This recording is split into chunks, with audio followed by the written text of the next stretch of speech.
أعوذ بالله من الشيطان الرجيم بسم الله الرحمن الرحيم آیات نمبر یوکم دیش سورة آل عمران څلورمه سپاره.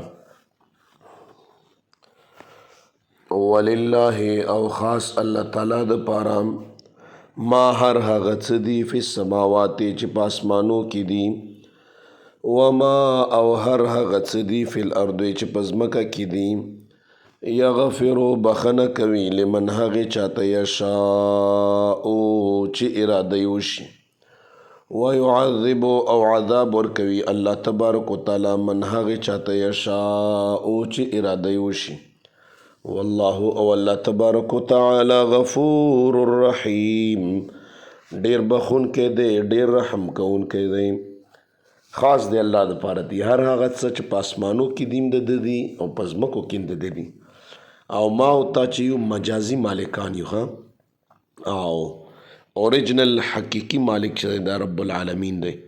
نو په دا وجه باندې الله فرمایي بخنم کوم خلکو ته او عذاب مر کوم چې چاته می اراده وشي.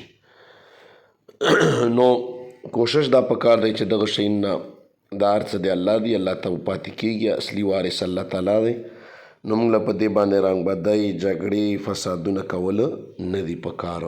الله تعالی موږ تاسو نه راضي شي. صدق الله العظیم.